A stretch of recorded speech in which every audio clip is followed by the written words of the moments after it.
Bueno, ahora que ya recordamos de forma general las características básicas de los elementos del citoesqueleto, vamos a tratar de centrarnos un poquitito eh, en las tareas que van a desempeñar cada uno de estos componentes dentro de la célula, ¿sí?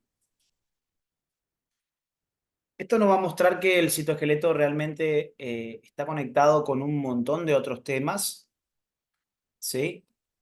Que algunos ya estuvimos hablando anteriormente, otros los iremos hablando en la medida que vayamos avanzando con los demás temas.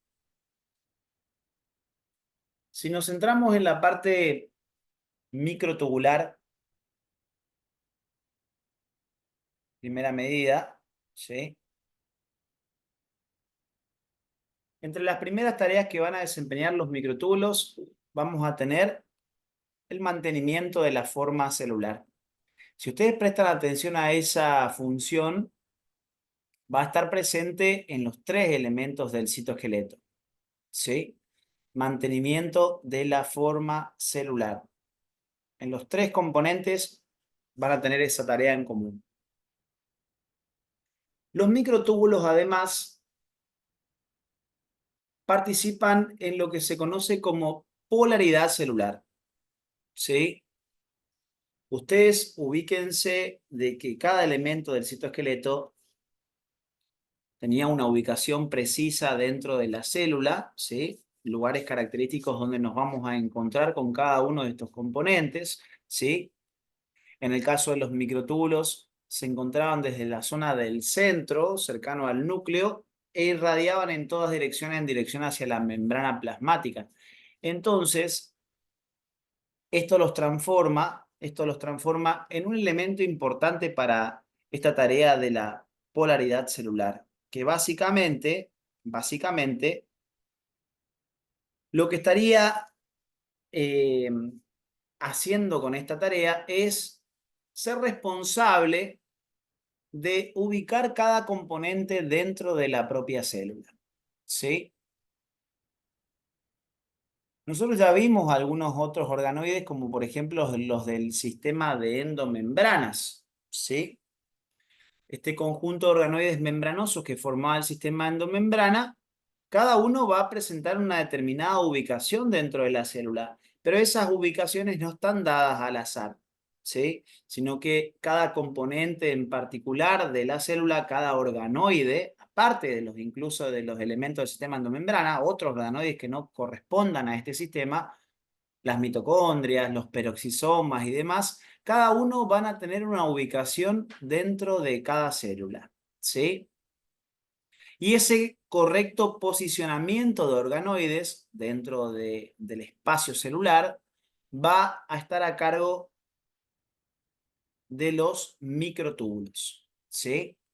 O sea que cuando hablamos de esta función de mantenimiento de la polaridad celular, lo que hacemos referencia justamente es que estos microtúbulos van a ser los responsables del posicionamiento adecuado de cada uno de los componentes u organoides, podríamos decir, de la propia célula, ¿sí?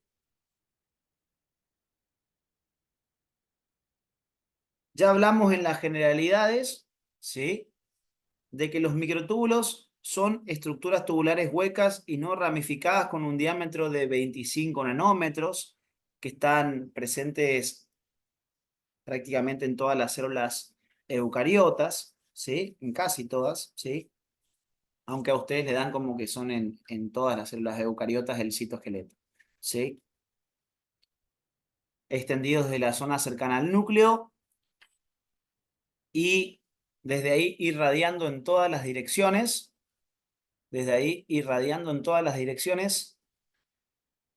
por eso se dice que suele tener un patrón radial, ¿sí? Suele decir que tiene un patrón radial porque realmente simulan como rayos que van en todas direcciones, ¿sí? Hacia la zona periférica de la célula, cercano a la membrana plasmática, ¿sí? Las proteínas que las iban a formar eran las tubulinas, que iban a formar un conjunto de hileras longitudinales que se extienden de extremo a extremo de los microtúbulos, ¿sí?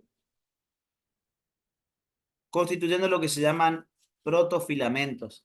Un total, dijimos, de 13 protofilamentos en el microtúbulo, ¿sí?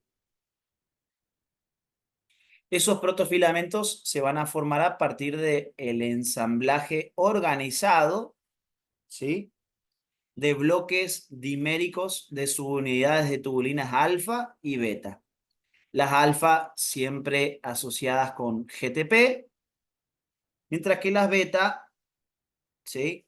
Podían estar asociadas en un momento con GTP o en otro momento con GDP, dependiendo de si ya haya hidrolizado o no. De esta manera se iban a formar los microtúbulos con dos extremos diferentes, un extremo menos y un extremo más. Hacia el extremo menos miraban las subunidades alfa, hacia el extremo más miraban las subunidades beta. ¿Sí? Entonces, dijimos que tubulinas alfa, en las tubulinas alfa, la molécula energética de GTP no se hidroliza y no es intercambiable. En cambio, en las subunidades beta podía estar asociado con GTP o con GDP, y dependiendo de eso, la conformación del dímero que estemos hablando, ¿sí? Cuando ambas unidades, alfa y beta, están asociados con GTP, se hablaba de una conformación T, o si en beta aparece el GDP ya hidrolizado, la molécula ya hidrolizó, hablábamos de la conformación D. En conformación T, la tendencia era a la polimerización, mientras que en la conformación D, la tendencia era al desarmado o despolimerización. Todo eso ya lo estuvimos hablando anteriormente, ¿sí? Y ahora centrándonos con esta tarea de lo que tiene que ver con la polaridad celular, ¿sí? Centrado en esto de la polaridad celular. Ahí estoy viendo, pero no me aparece nadie en sala de espera. Ya fui aceptando a todos. Bien. Respecto a esto de la polaridad celular, ¿sí? Tenemos que comentar algo que es muy importante dentro de lo que son los microtúbulos. Y esto suele preguntarse en el examen, así que mucha atención a esto que voy a decir. En la célula, dentro de una célula, ¿sí? Hay lugares específicos donde los microtúbulos se van a formar. En la célula existen lugares en particular donde los microtúbulos van a originarse, ¿sí? Esos lugares especiales a partir de los cuales se van a formar los microtúbulos, sobre todo formando este patrón radial, ¿sí? Esos sectores en lugares donde esos sectores o lugares donde se ve que se polimerizan microtúbulos, ¿sí? Los vamos a llamar centros organizadores de microtúbulos, ¿sí? Centros organizadores de microtúbulos, o también pueden aparecer con las siglas, puede aparecer como en castellano, Centro Organizador Microtubular, COMT, ¿sí? O si están las siglas en inglés, se invierten, ¿sí? Centros Organizadores Microtubulares. Pueden aparecer de esta forma también. COMP o MTOC, ¿sí? Las siglas. A partir de ahora, entonces, a partir de ahora, entonces, este es un concepto Capaz que ya lo sabían algunos, capaz otros no, ¿sí? Van a haber lugares específicos donde es común que se armen microtúbulos y esos lugares van a ser conocidos como centros organizadores de microtúbulos, ¿sí? Ejemplos de centros organizadores son varios, ¿sí? Va a haber centros organizadores, varios o distintos tipos de centros organizadores microtubulares, ¿sí?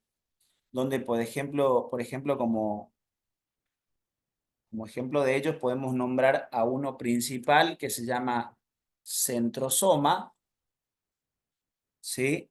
Centrosoma o centro celular, ¿sí? Y van a aparecer también otros centros organizadores microtubulares como los cuerpos basales de cilios y flagelos, ¿sí?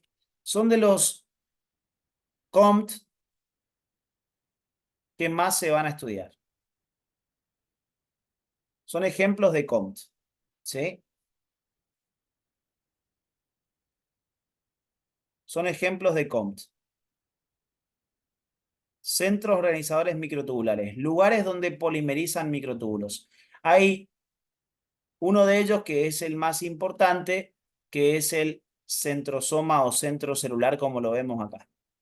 ¿Sí?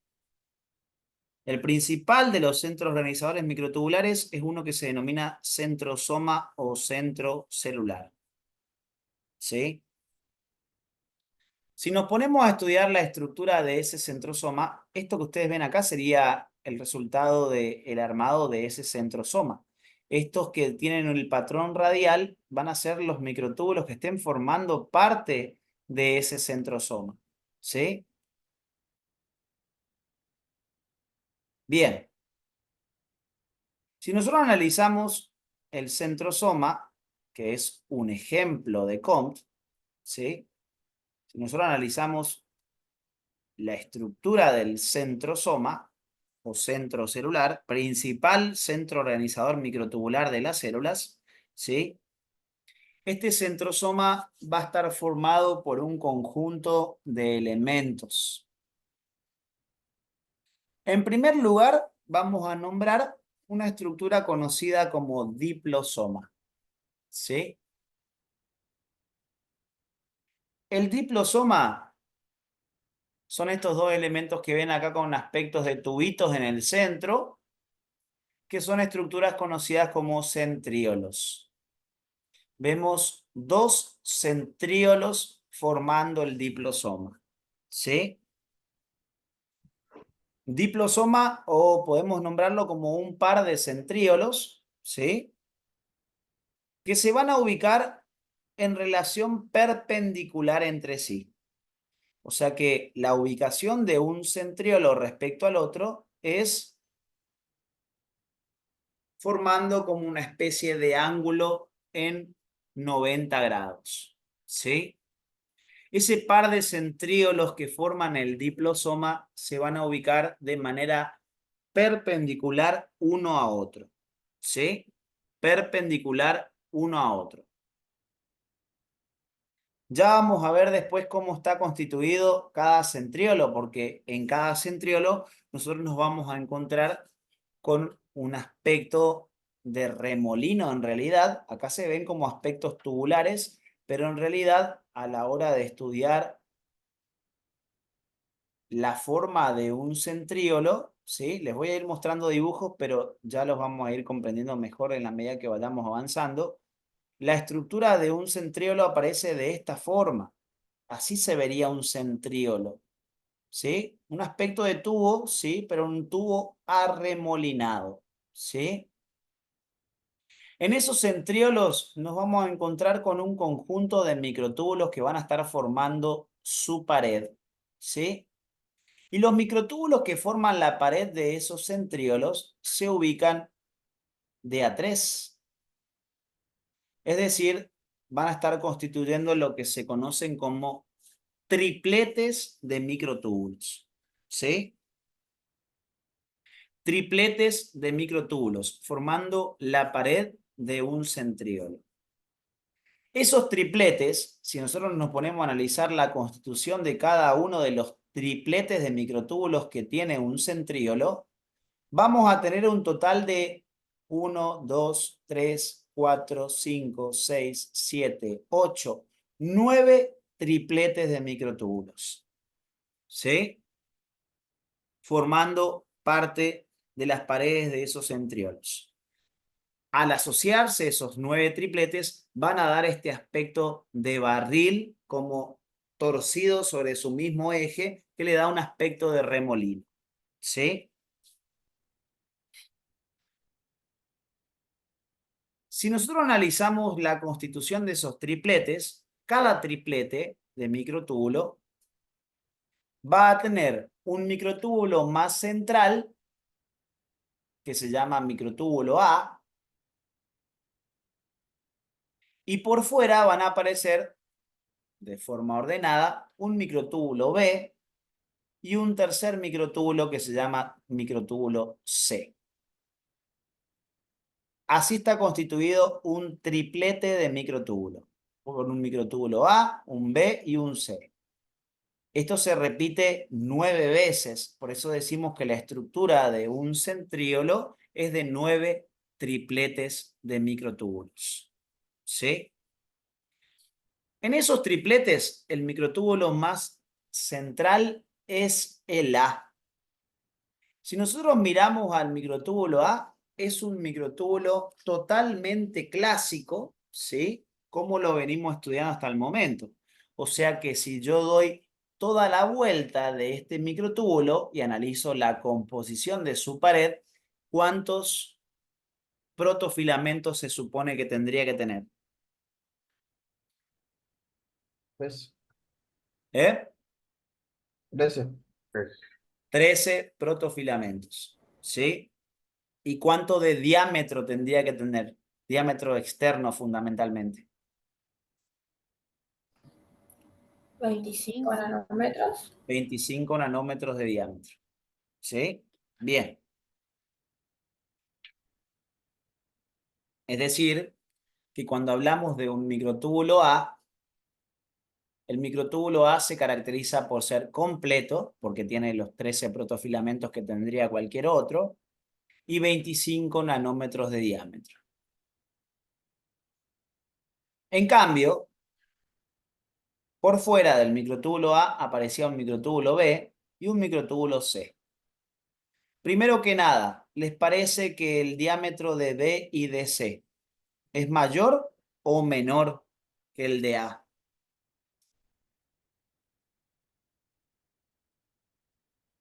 El diámetro. Mayor. Diámetro mayor tienen los microtúbulos B y C. Tienen un diámetro mayor al microtúbulo A. Pregunto, ¿les parece que tendrían 13 protofilamentos también?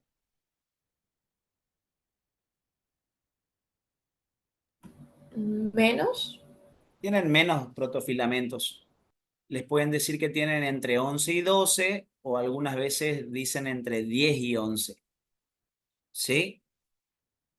O sea que los microtúbulos B y C son completos o incompletos. Incompletos. Son incompletos. Analicen las características, ¿eh? A es un microtúbulo clásico, 13 protofilamentos en su pared, 25 nanómetros de diámetro externo. Microtúbulos B y C por fuera, mayor diámetro que A, mayor diámetro que A, no importa cuál tiene mayor entre ellos y demás, ¿sí? Siempre compárenlo con el que es completo. El microtúbulo A es completo con 13 protofilamentos y 25 nanómetros de diámetro. Los microtúbulos B y C son de mayor diámetro que A, son incompletos y con un número de protofilamentos menor, entre 10 u 11 o 12. ¿Sí? Y pregunto, para completarse, porque son incompletos los microtúbulos B y C, ¿con quién se completan?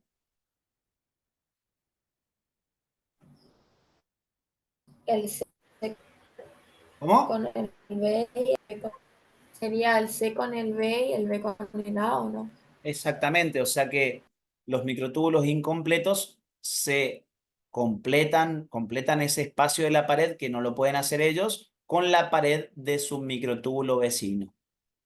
La pared de B se completa con la pared de A y la pared de C se completa con la pared del microtúbulo B. ¿Se ubican?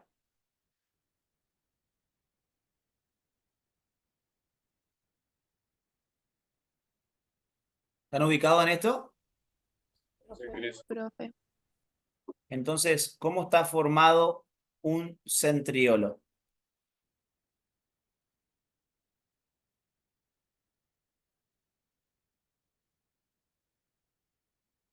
¿Cómo está formado un centriolo? Por 9 tripletes. Por 9 tripletes de microtúbulos. ¿Sí? Por 9 tripletes de microtúbulos. Perfecto.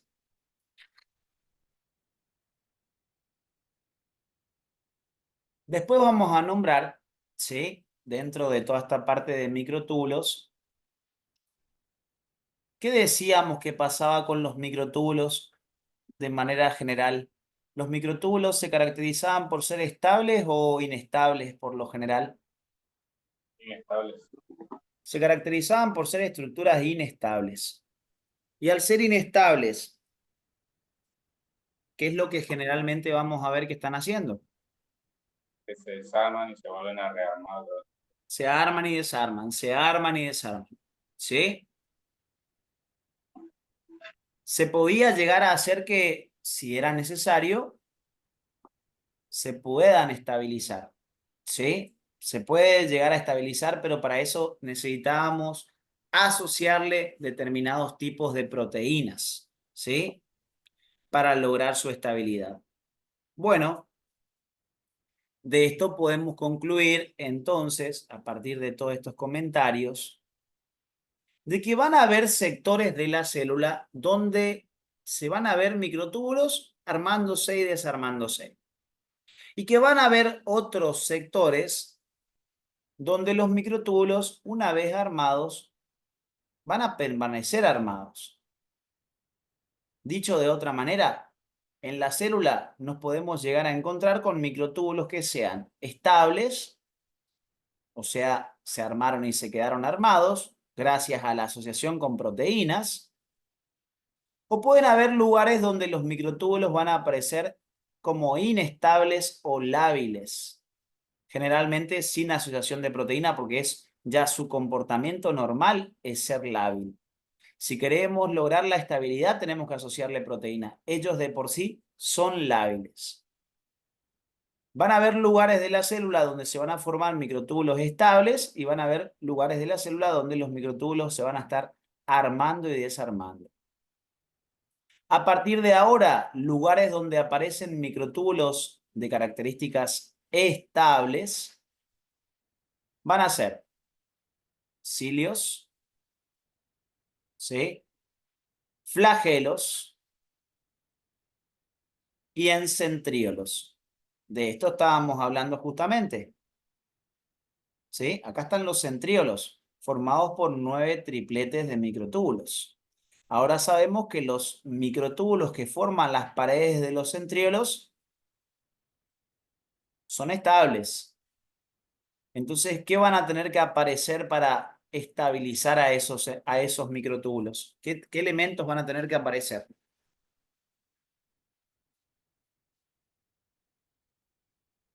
Para estabilizarlos.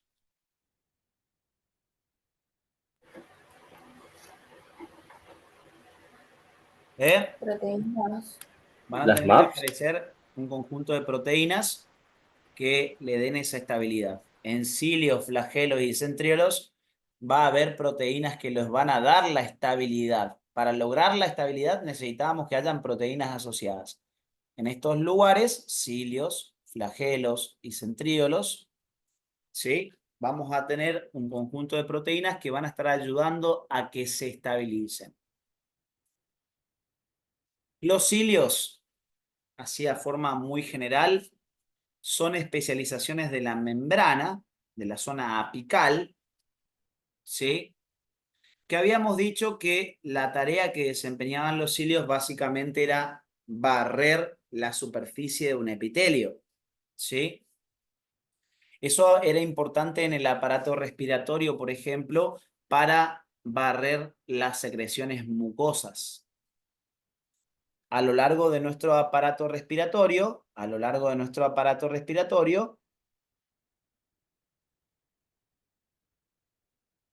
nosotros vamos a producir, ¿sí? Vamos a producir una cierta cantidad de moco, ¿sí? A lo largo de nuestro aparato respiratorio, ¿sí?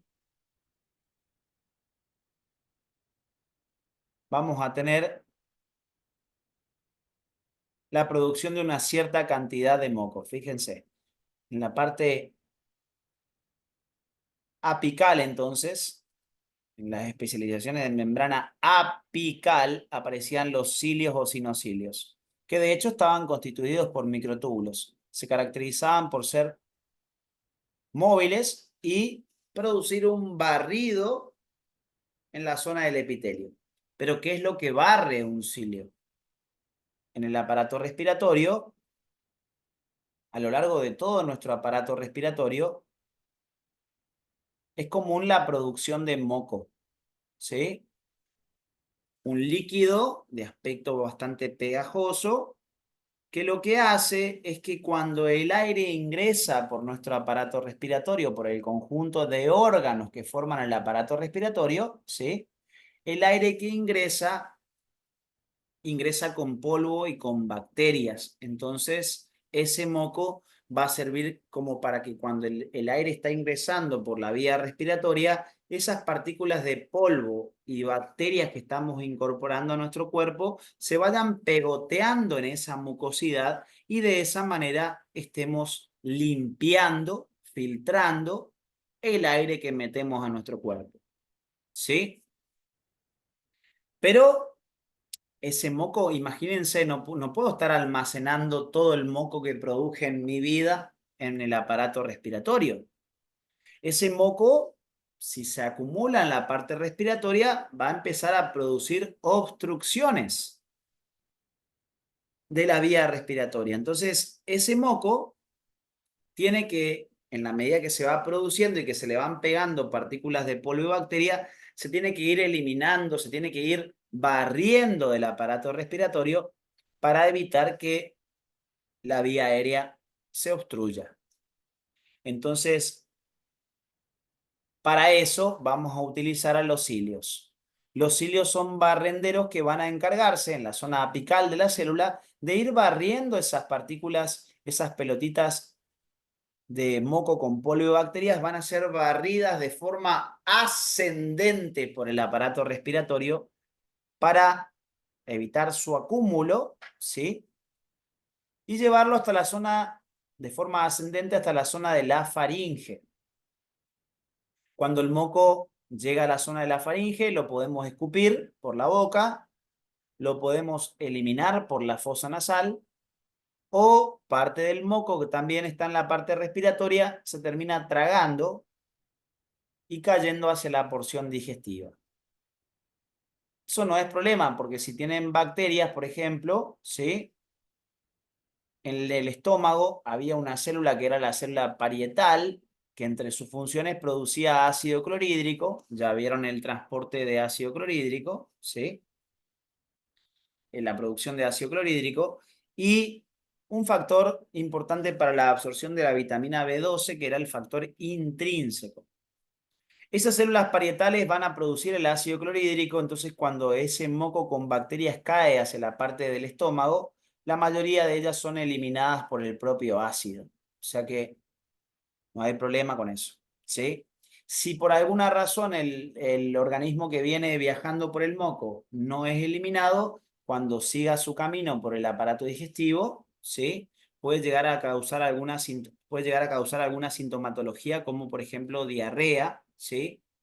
Que es muy común de que por ahí cuando estamos con moco, ¿sí? Depende del agente bacteriano que esté en nuestro cuerpo, Por ahí algunos soportan el ácido del estómago, entonces cuando llegan al intestino empiezan a producir algún síntoma como la diarrea.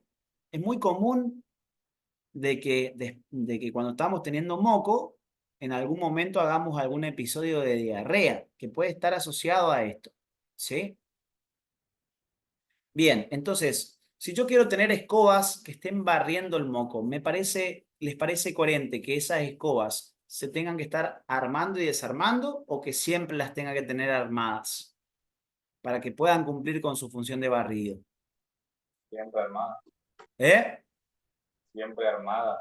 Tienen que estar siempre armados. Entonces, acá, en el interior de estos cilios que ustedes ven acá, vamos a encontrarnos con microtúbulos estables o lábiles. Estables. Estables. ¿Sí? Primer lugar donde nos encontramos con microtúbulos estables, en los cilios. Barrenderos celulares, principalmente del aparato respiratorio. Otro lugar donde se encuentran microtúbulos estables es en los flagelos.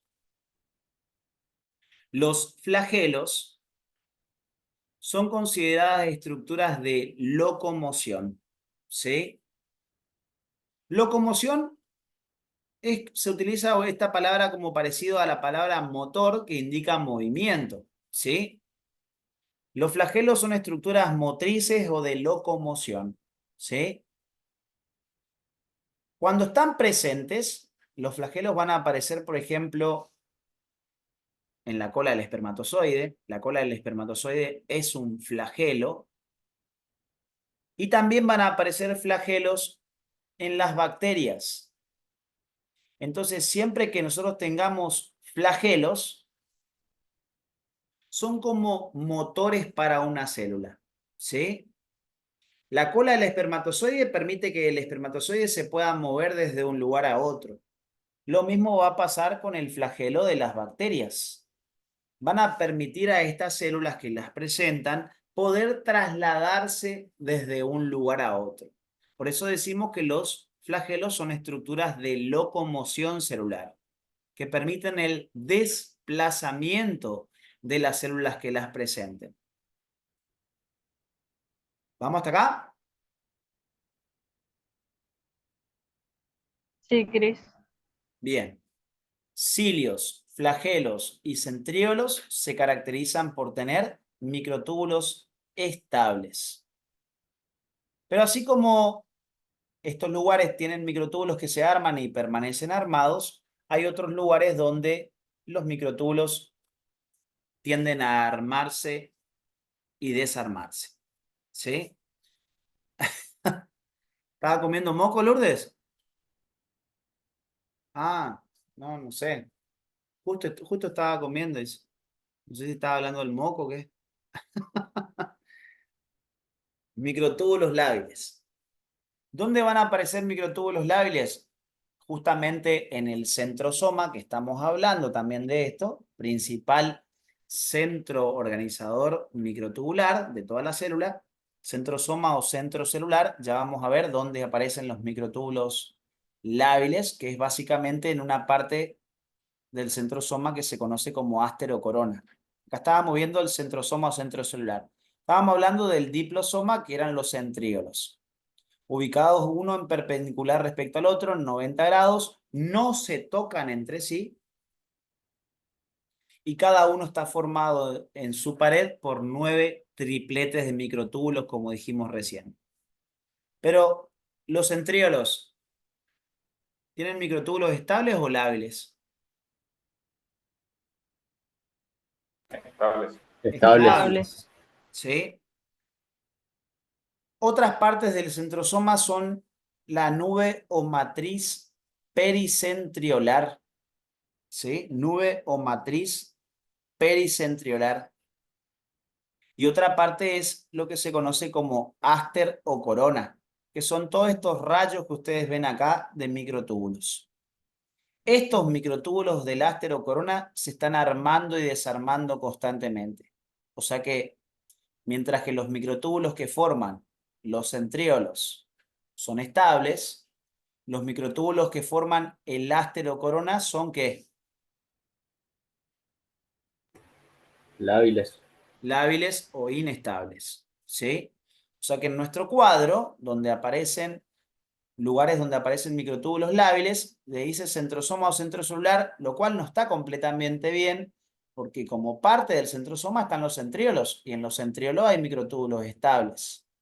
Pero dentro del centrosoma, lo que se conoce como ástero-corona, que son todos estos que ven acá, fíjense que en este dibujo se ve, nosotros nos acercamos a esa zona, y se puede ver en el centro el par de centríolos, ahí los dos tubitos que se ven, ahí se ven el par de centríolos ubicado en perpendicular, parece que se tocaran, pero no se tocan entre sí, formando un ángulo de 90.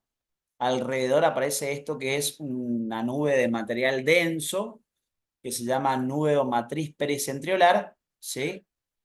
Y desde la nube, presten atención a esto, en la propia nube, una nube de materiales de alta densidad, ¿sí?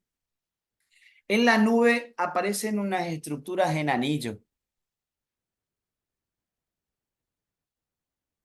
Esos anillos constituyen el punto de inicio de la fabricación de un microtúbulo, ¿sí? El punto de inicio de la fabricación de un microtúbulo. Son los conocidos como anillos de gama tubulina, ¿sí? Esos anillos de gama tubulina van a servir como un elemento inicial para que los dímeros de tubulina que estaban en el citoplasma se empiecen a pegar sobre ese anillo. El anillo va a estar marcándonos el lugar donde se van a encontrar los extremos menos de estos microtúbulos. El anillo de gama tubulina nos va a estar mostrando el lugar donde se van a encontrar los extremos menos de estos microtúbulos.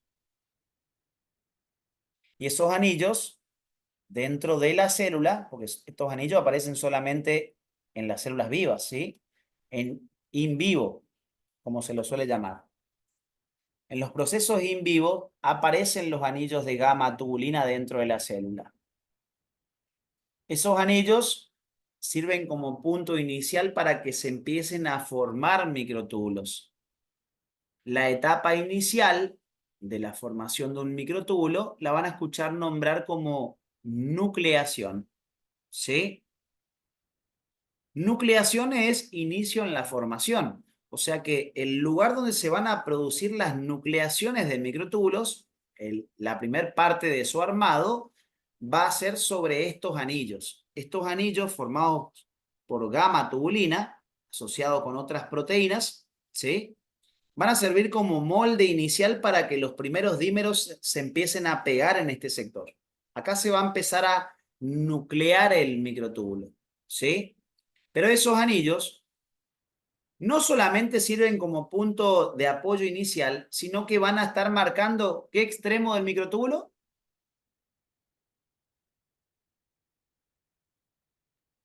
Extremo menos. El extremo menos. Y van a bloquear ese extremo. O sea que una vez que se empieza a formar el microtúbulo, el crecimiento del microtúbulo, cuando está presente el anillo, el crecimiento del microtúbulo siempre es por el extremo más, porque el extremo menos en las células está bloqueado por este anillo que se llama anillo de gama tubulina. Sirve como punto inicial para empezar a armar, para empezar a nuclear los microtúbulos y bloquea la entrada de dímeros por ese extremo. ¿Sí? Los anillos de gama tubulina sirven como punto de apoyo inicial para la formación de microtúbulos y bloquean el extremo menos. Por el extremo menos no pueden, cuando está presente el anillo de gama tubulina, por el extremo menos no se pueden ni incorporar dímeros ni salir dímeros de ahí. Forma como un tapón sobre ese extremo que no permite ni que se incorporen ni que salgan dímeros de tubulina por ese lugar. El crecimiento va a ser en la dirección opuesta, siempre por el lado que se considera el extremo más del microtúbulo. ¿Sí? ¿Todos siguiéndome hasta acá? Sí, profe. Profe. El par de centriolos se llamaba diplosoma, formado cada uno por 9 tripletes de microtúbulos, con microtúbulo A, B y C, con las características que nombramos. Alrededor del par de centriolos aparece esta nube o matriz pericentriolar de material denso, donde se encuentran dispersos los anillos de gamma tubulina. ¿Sí? Algunos los llaman gamma turk y algunos consideran que en realidad el gamma turk es en realidad la asociación de gamma tubulina más otras proteínas que constituyen el gamma turk. ¿Sí? Vean cómo se los dan, pero generalmente es diferente la gamma tubulina del gamma turk. Gamma tubulina más asociación de otras proteínas te formarían lo que se llama el gamma turk. ¿Sí? Aparece así, escrito por ahí, en algunos apuntes. ¿Sí? Gamma turk.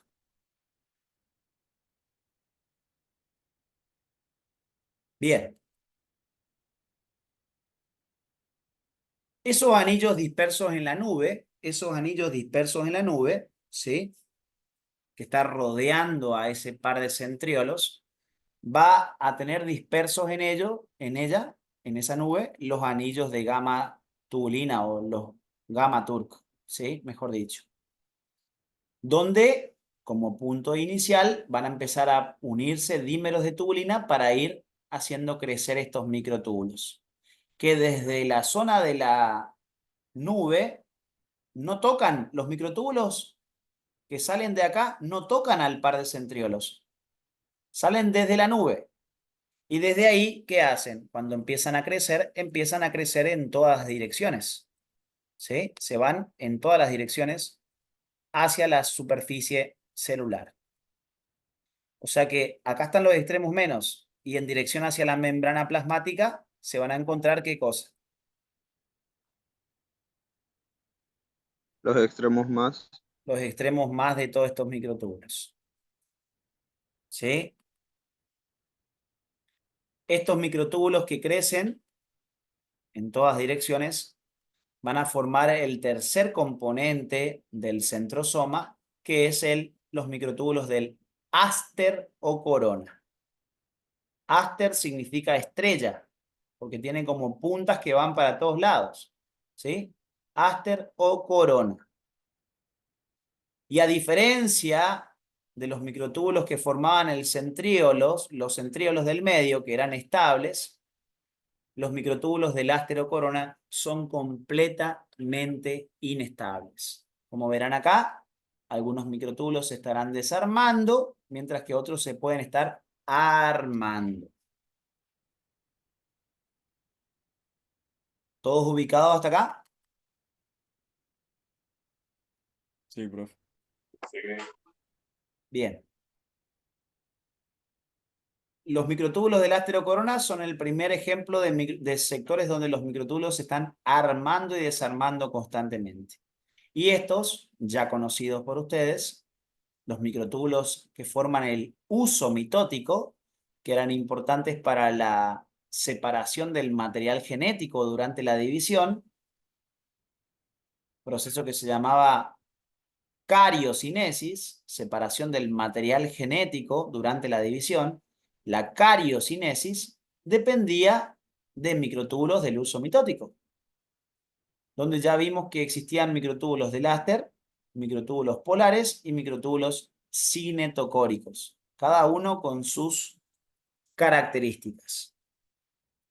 Los microtúbulos del uso mitótico, cuando se forman transitoriamente, después de que se termina la separación del material genético, que es su objetivo. Los microtúbulos de la división, los microtúbulos del uso mitótico, tienen como objetivo la separación del material genético. Una vez que se separó el material genético, todos esos microtúbulos del uso mitótico terminan desarmándose. O sea que no podemos decir que son estables, son de naturaleza lábil.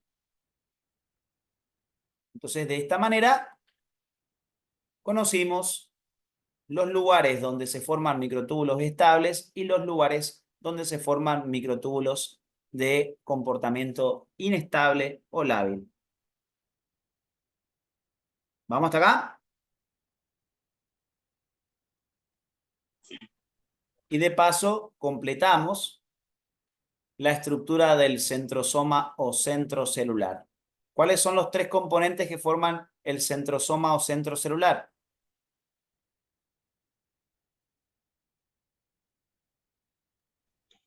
Eh, los centriolos, El la par de matriz centriolos. y el asterocorona. Me falta uno. Eh, Dije centriolos, matriz pericentriolar y Ahí está. asterocorona. Exactamente, ahí está. No había escuchado el segundo. El diplosoma, el par de centriolos, la nube o matriz pericentriolar, donde se encuentran los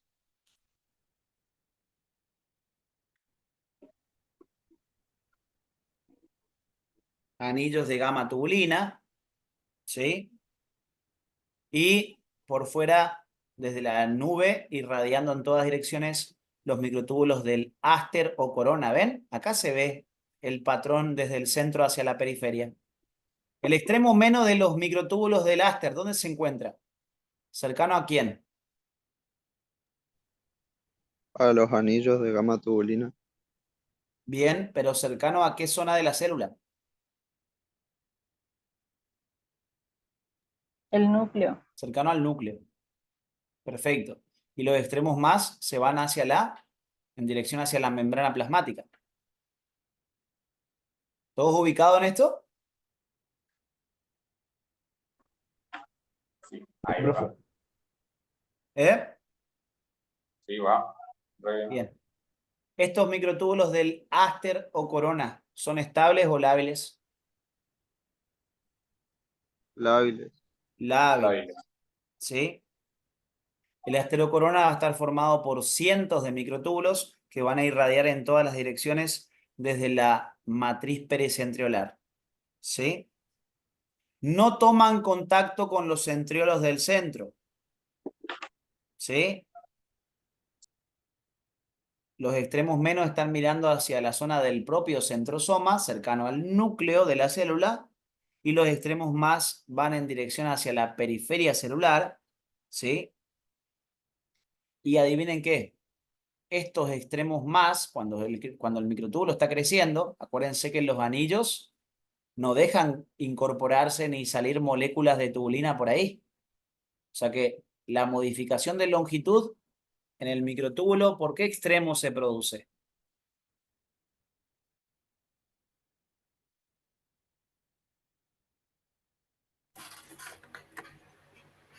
La modificación de longitud, ¿por qué extremo se produce? Por el extremo más. Por el extremo más. El extremo menos está bloqueado por el anillo. O sea que las modificaciones de longitud, para que se hagan más largos o más cortos, ¿sí? Depende de si el microtúbulo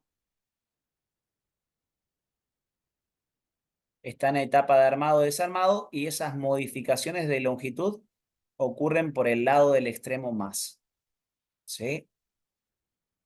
En este ástero corona vamos a tener microtúbulos en armado y microtúbulos desarmándose, ¿sí? Y estos microtúbulos que están creciendo y desarmándose son los que van a encargarse, van a ser los responsables, chicos, van a ser los responsables del posicionamiento de los organoides en la célula. Algunos organoides van a estar más cerca de los extremos menos, otros organoides van a estar más cerca de los extremos más de los microtúbulos. Estos microtúbulos se van a utilizar como calles o rieles que van a permitir el traslado de sustancias desde la zona cercana al núcleo hacia la periferia, y también van a ser importantes para el posicionamiento en lugares específicos de los organoides de la célula. Por eso hablábamos de la polaridad celular. Los microtúbulos son los que se encargan básicamente de ese posicionamiento de los organoides en la célula.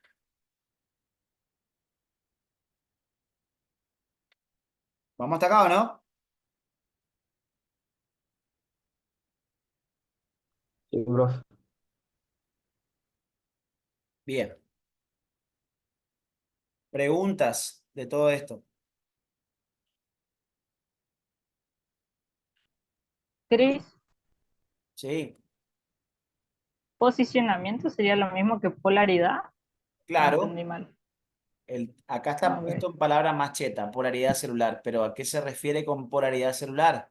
Se refiere a que los microtúbulos son los encargados del posicionamiento en lugares específicos de los organoides y elementos que se encuentran dentro de la célula. ¿Sí? ¿Y qué microtúbulos son principalmente los que se encargan de hacer esa tarea? Los del asterocorona, del centrosoma. ¿Se entiende? Sí, Cris. Bien. En la siguiente tarea microtubular, por lo menos quiero que lleguemos hasta la parte de funciones microtubulares, pues se va a alargar bastante esto. Nos va a llevar por lo menos una clase más a hablar de lo general de las tareas de los otros dos componentes, pero quiero llegar a esto por lo menos a darle una intro, ¿sí? Acá les dice, esto ya lo hablamos recién, los microtúbulos dan origen a ciertas estructuras como centriolos, cilios y flagelos. Pregunto, estos tres lugares, ¿son todos de microtúbulos estables, lábiles o hay una combinación entre todos estos? Centriolos, cilios y flagelos. Una combinación. A ver, No, estables. ¿eh? Estables. Son estables. Son todos lugares donde hay microtúbulos estables. Centriolos, cilios y flagelos son lugares de microtúbulos estables. ¿Sí? Ya lo hablamos anteriormente, entonces esta tarea ya está más o menos analizada, ¿sí? Después tenemos que hablar, obviamente, ya hablamos de la estructura del centríolo, ya saben que está formada por 9 tripletes de microtúbulos, los microtúbulos A, B y C, con el aspecto de remolino, todo eso ya lo explicamos recién. Quedaría hablar un poquito más acerca de los cilios y flagelos, que lo vamos a ir desarrollando, pero primero quiero presentar todo de forma general, ¿sí? Ya dijimos lo que hacen los cilios, que son estructuras de barrido en el aparato respiratorio para eliminar el moco con polvo y bacterias y evitar que se tape la vía aérea. Tenemos que evitar que se tape la vía aérea porque si no el aire no va a poder ingresar y necesitamos el oxígeno para vivir. Y los flagelos le daban movilidad a los espermatozoides y a las bacterias, ¿sí? Ambos son estructuras, sobre todo los flagelos, van a ser estructuras de locomoción o desplazamiento o movimiento de células, ¿sí? También van a estar formando parte de los axones de las neuronas, como les mostré hoy en el dibujo, ¿sí? Cuando les mostré este dibujo, le dije, fíjense que en el dibujo, en la zona del axón, puse microtúbulos adentro. Después vamos a ver de que dentro de ese axón se pueden trasladar materiales desde la zona del cuerpo neuronal hacia el axón, ¿sí? Se pueden trasladar sustancias desde el cuerpo neuronal hacia el axón. Y en otra situación, en este caso sería desde el cuerpo hacia el axón, ¿sí? Se pueden trasladar materiales dentro de este axón mismo. O también se puede llegar a necesitar trasladar en sentido inverso, desde la parte final del axón hacia el cuerpo neuronal, algunas cosas. ¿Sí? Esto se nombra, también está dentro de las tareas de los microtúbulos. Se llama como transporte axonal anterógrado, el que va desde el cuerpo hacia el axón, y transporte axonal retrógrado, el que va desde el axón hacia el cuerpo. ¿Sí? Sobre los microtúbulos dentro de este axón van a constituir como calles o rieles para poder ir trasladando moléculas desde un sector a otro dentro de esa neurona. ¿Sí? Si van a trasladarse elementos desde el cuerpo hacia el axón, hacia la parte final del axón, a eso se va a llamar transporte axonal anterógrado. Y si va el transporte desde la zona final del axón hacia el cuerpo neuronal, se va a llamar transporte axonal retrógrado.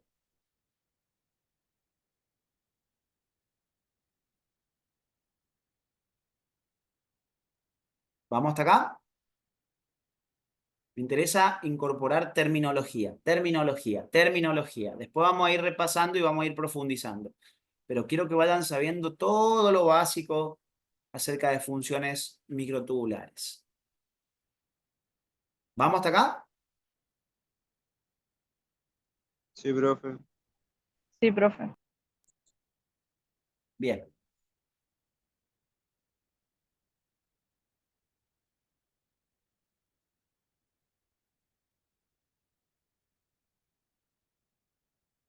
Entonces,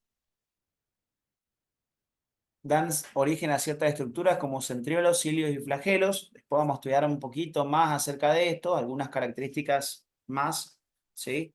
Tenemos que estudiar la estructura del cilio, un poco en general, un poquito más de los flagelos. De los flagelos no hay mucho más. De los flagelos no le voy a comentar mucho más. A ver dónde estaban.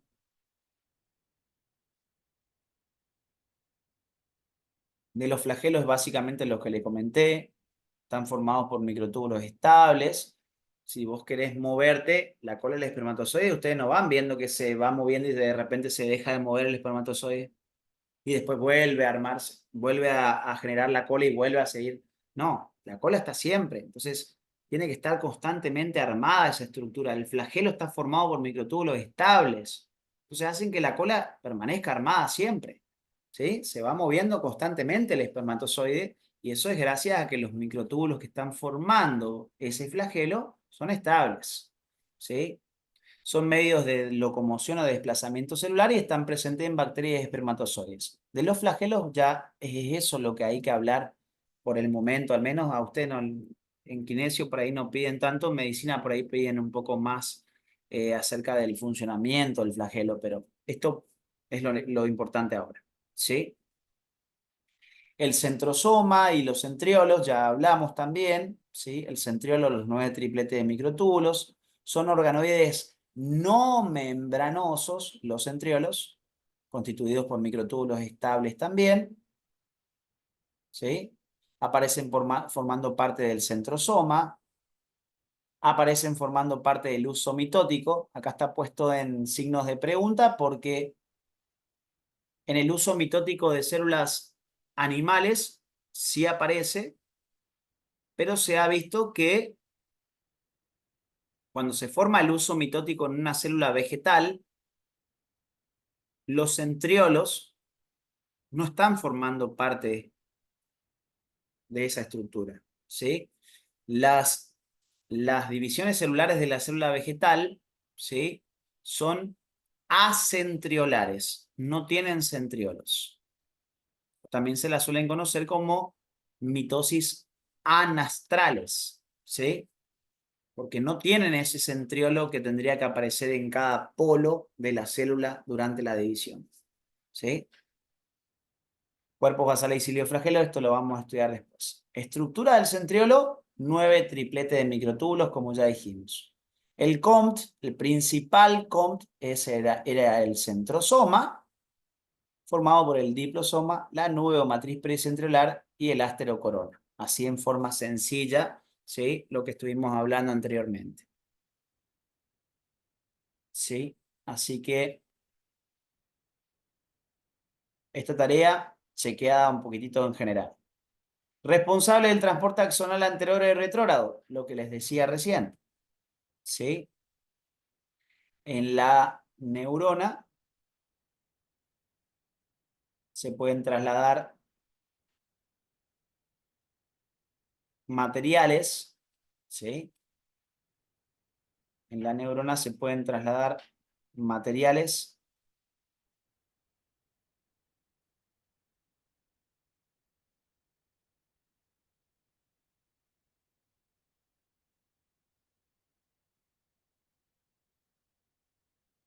acá también les voy a mostrar, después les voy a mostrar eso, porque es más complejo. Por ahora el concepto general puede trasladarse material dentro del axón, desde la zona del cuerpo neuronal hacia la parte final del axón. ¿Cómo se llamaba ese transporte? Anterógrado. Anterógrado, ¿sí? Transporte axonal anterógrado, el de dirección de la flecha roja, desde el cuerpo hacia la parte final del axón, y el de el traslado desde la parte final del axón hacia la zona del cuerpo, ¿se llamaba?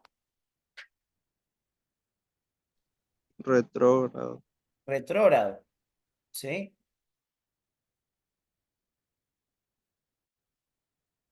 Bien. Eso me interesa por lo menos que sepan en qué consiste, ¿sí? A lo largo del axón se pueden trasladar materiales en una o en otra dirección, ¿sí? Y eso es gracias a que dentro del axón aparecen microtúbulos que sirven como calles para poder trasladar este material en una o en otra dirección. Vamos a ver que esto depende de proteínas motoras, ¿sí? Que van a mover esos materiales o hacia el axón o hacia el cuerpo.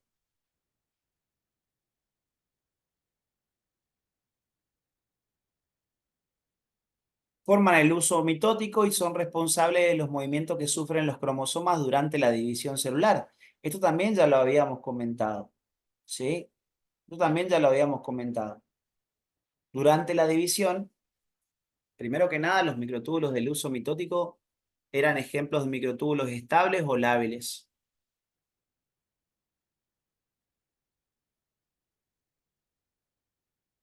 Rapidito. Lábiles. Lábiles. Lábiles, y ni dudarlo. Porque si fueran estables, cuando entran en división se quedarían ahí, siempre en división. Esto tiene que desarmarse en algún momento si quiero separar las células. ¿Sí? Son lábiles. Los microtúbulos se encargaban de engancharse con los cromosomas, con nuestro material genético que se compactaba bajo la forma de cromosomas, para que después en algún momento se repartiera esa información genética para distribuir, ¿sí?, esa información en las dos células que se van a originar con esa división, ¿sí? Sabemos ya que los microtúbulos forman el uso mitótico, o sea que esa tarea, ¿sí?, también ya está chequeada, ya la hablamos con anterioridad, ¿sí? Permiten el transporte de vesículas y organoides gracias a proteínas motoras asociadas, permitiendo la comunicación entre organoides y la ejecución de procesos de endo y exocitosis. Esto es lo último que les muestro y los dejo por hoy. En el sistema de endomembranas,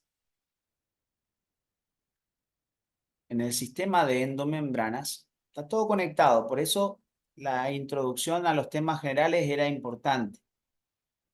En el sistema de endomembranas, este sistema de endomembranas estaba formado por un conjunto de organoides membranosos que podían estar en contacto directo uno con otro para pasarse materiales por continuidad, por estar en contacto directo. Sus membranas se pasan de forma directa, como pasa entre la envoltura nuclear y el RER, o el RER y el REL, ¿sí?, que están en contacto directo.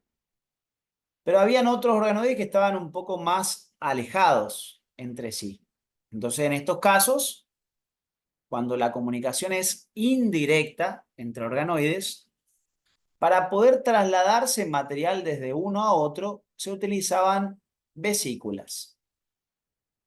Estas vesículas constituían vías de transporte vesicular, donde conocimos la vía anterógrada, la vía retrógrada, la vía Golgi-Golgi, que comunicaba a cada cisterna entre sí con la otra, la vía endosómica lisosómica, entre otras, ¿sí? La vía de secreción regulada y constitutiva, que eran las vías de la exocitosis, ¿sí?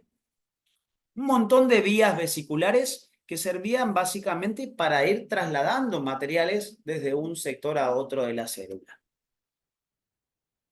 Pero estas vías vesiculares no están al aire.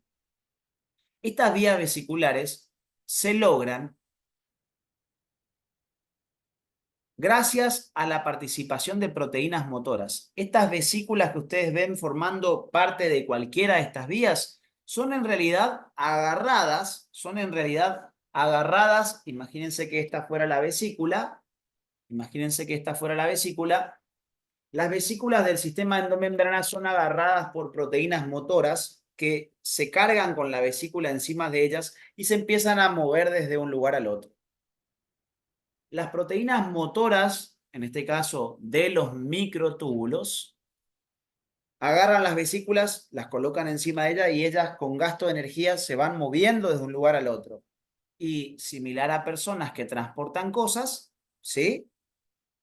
Van a llevarse esa vesícula con todo su contenido desde un organoide al otro. Esas proteínas motoras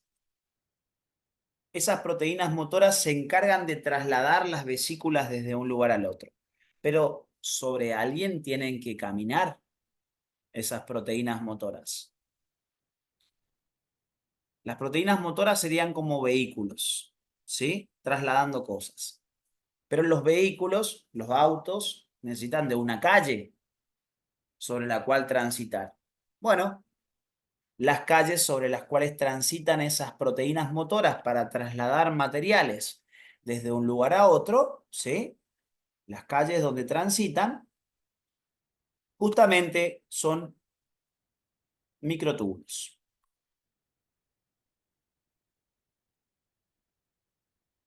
Acá tenemos las familias de proteínas motoras que ya conocíamos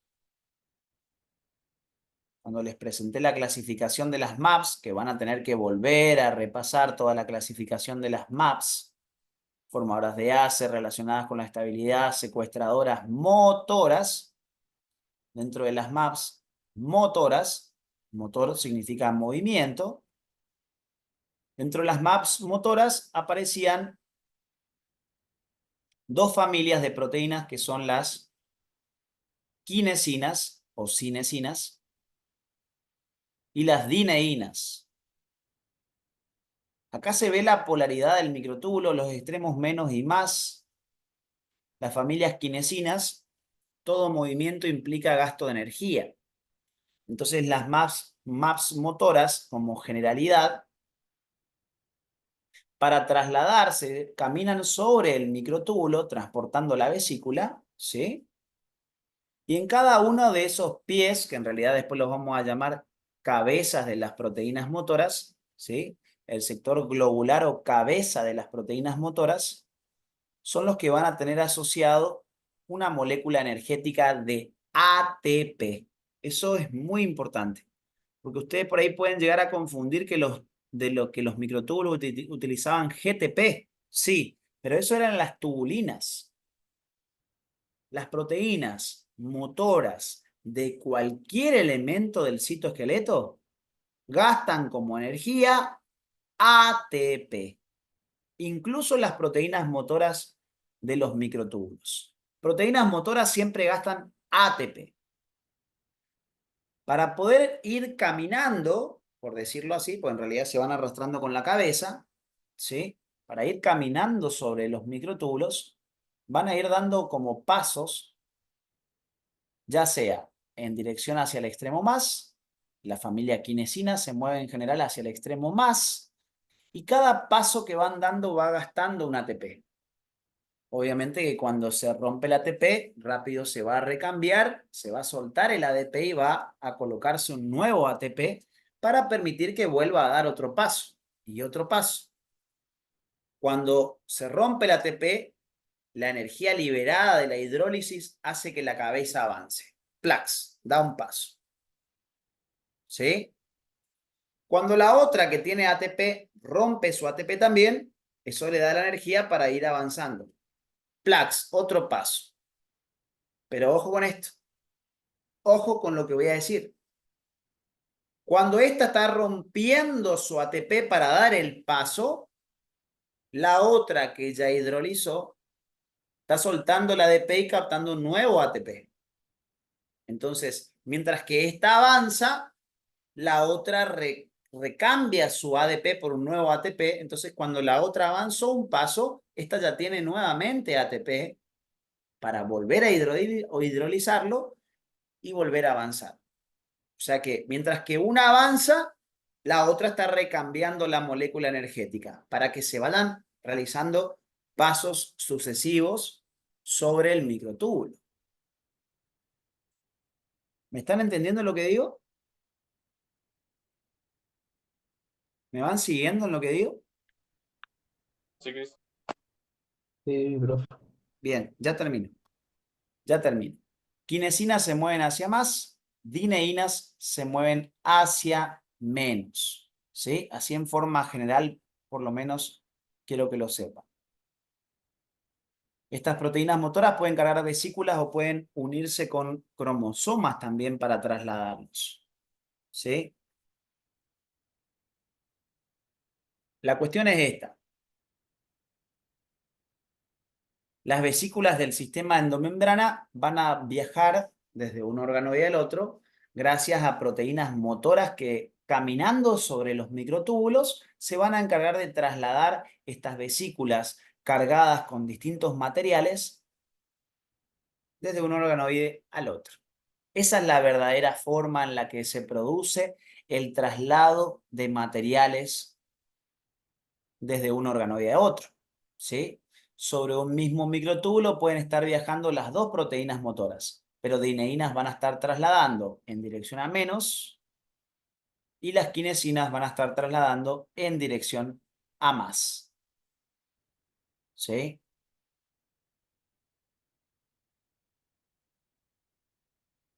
Transporte de vesículas u organoides gracias a proteínas motoras asociadas. Vesículas u organoides se pueden cargar las proteínas motoras para llevarlas desde un lugar al otro. Y eso era lo que veíamos en este video.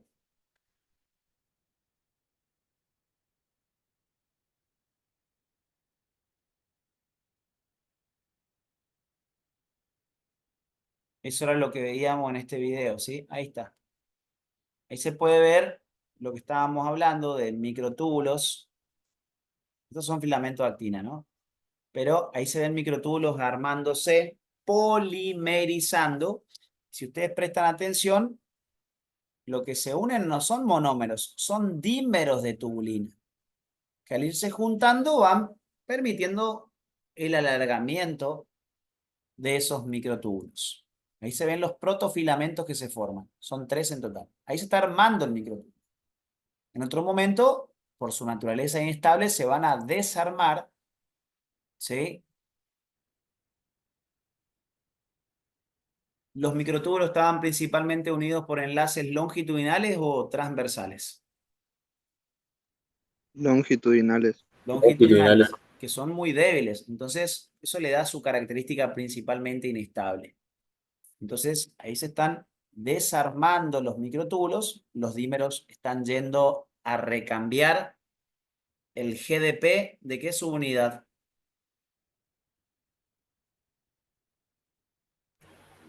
Beta. Beta, ¿sí? Al citoplasma, ¿sí? Para después poder empezar de nuevo un rearmado, ¿sí? Acá se están desarmando los microtúbulos. Pero estos microtúbulos, les dije, se utilizan como calles o vías para trasladar materiales. Ahí está. Si ustedes miran allá, en el fondo, está la nube o matriz pericentriolar y el par de centriolos. O sea que acá está el centrosoma. Y este es uno de los microtúbulos del ásterocorona que van en todas direcciones. Se puede ver cómo la proteína motora está cargando una vesícula gigante llena de materiales y va dando pasos sobre el microtúbulo, que es la calle, con gasto de energía cada paso que da. O sea que el traslado de materiales también implica gasto energético dentro de la célula. Ustedes en el sistema endomembrana, cuando les presenté, yo les dije, bueno, las vías se mueven de acá a acá y se llama así la vía. Acá gema, acá se fusiona. Pero no hablamos de gasto energético. Ahora saben que para poder trasladarse esas vesículas por estas vías, se lo realiza sobre microtúbulos y gracias a proteínas motoras que se enganchan de esa vesícula y que son responsables de irlas llevando desde un organoide a otro. Pero no es gratis. Cada paso que se va dando sobre el microtúbulo implica el gasto de una molécula de ATP. Ahí se está moviendo la proteína motora, transportando la vesícula. Ahí está. Cuando cuando está avanzando un paso es porque previamente hidrolizó. De la ruptura de esa molécula de ATP avanza un paso, la energía liberada. El pie que está atrás, ¿qué está haciendo? Está recambiando su ADP por un nuevo ATP para volver a utilizarlo, ¿sí? Ocurre todo en simultáneo, ¿se entiende? Mientras que uno está rompiendo para avanzar, la otra está cambiando su ADP por un nuevo ATP.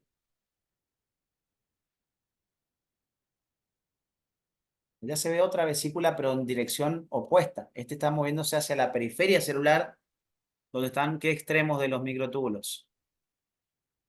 Extremo más. Los extremos más. Y allá está caminando en dirección hacia menos. O sea que esta proteína, ¿quién es? Y esta proteína, ¿quién es? ¿Esta quién es? Una quinesina. Una quinesina. Y aquella va a ser una de la familia de las... Guineínas. Perfecto. Hermoso tema, ¿eh? Ahí está el centrosoma, ¿ven? Ahí están el par de centríolos, ahí están el par de centríolos, la nube matriz pericentriolar y todos los microtúbulos que van en todas direcciones. Y ahí se utilizan a esos microtúbulos del asterocorona para posicionar a los organoides dentro de la célula, polaridad celular, y también se utilizan como calles para el traslado de materiales desde un sector a otro dentro de la célula.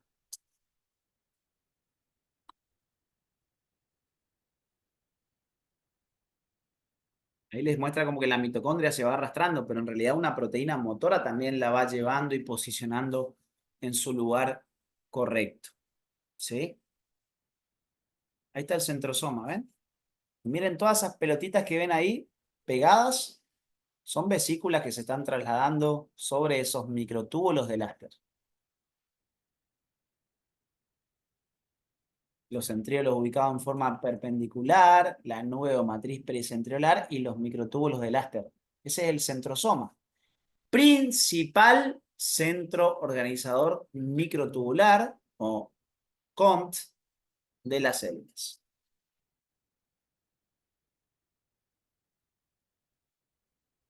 Y acá les va a mostrar también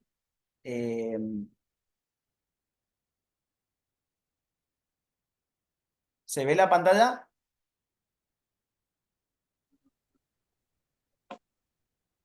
Sí. Sí. Bien.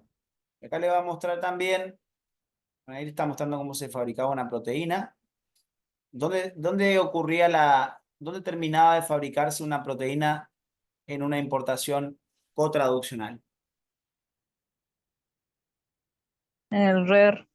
En el RER, ¿sí? En el RER. Entonces ahí estamos viendo, ahí empezó a fabricarse la proteína, miren, empezó a fabricarse en el citoplasma, ahí se ensamblan los ribosomas, ahí viene el ribosoma con ayuda de PRS para apoyarse sobre el SEC61, ya saben todo lo que estamos hablando, y ahí continúa la síntesis. Cuando se alineaba el ribosoma, continuaba la síntesis hasta su terminación. Después el ribosoma se iba, se desarmaba. Ahí está fabricando la proteína. Parece que está haciendo caca. Ahí quedó la proteína. En este caso, se abrió el Sec61 para generar una proteína transmembrana. Pero vamos a suponer que esa proteína no era de ahí. Se terminó de fabricar en el red, pero tiene que viajar hasta la membrana plasmática o hacia la matriz. Entonces, tiene que generarse vesículas. Acá están gemando vesículas desde el retículo endoplásmico para ser llevadas hacia el aparato de Golgi por la vía anterógrada. Entonces ahí se ve la proteína motora llevando a la vesícula sobre el microtúbulo. De esa manera, esa vesícula con contenido, ¿sí?, va a ir y pegarse en la red cis del Golgi en un primer momento, donde se van a fusionar. Ahí está todo el aparato de Golgi con sus cisternas, y de la misma manera, en la cara de salida del aparato de Golgi, en la red trans, se van a estar originando vesículas que van a ser llevadas por las vías de la exocitosis en dirección hacia la membrana. Podían trasladarse materiales, allá está la membrana plasmática en el fondo, podían trasladarse materiales en la luz de la vesícula, en el interior, o transmembrana. Cuando un elemento viajaba en la luz, ¿a dónde se iba a dirigir? Cuando se fusionara esa vesícula con la membrana. Hacia la matriz. Hacia la matriz. Y los que viajaban transmembrana quedaban como elemento transmembrana. Ahí se ve lo que se eliminó a la matriz y lo que quedó como transmembrana.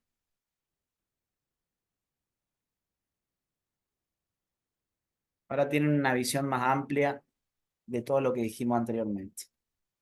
Con eso cerramos de forma general la presentación de tareas principales de los microtúbulos. Y nos queda para la siguiente clase hablar un poco acerca de tareas de filamentos de actina, sobre todo centrándonos en lo que tiene que ver con las sarcómeras de células musculares, que es fundamental entender. Lo otro vamos a ir muy por arriba, porque hay cosas que ya vimos, y hay otras que son menos importantes, que vamos a ver más adelante, ¿sí? Pero tenemos que centrarnos en esta parte de la sarcómera, sobre todo, y clase que viene, general de lo que queda, ¿sí? Pero acá nos vamos a centrar un poco más. Sarcómera de tejido muscular.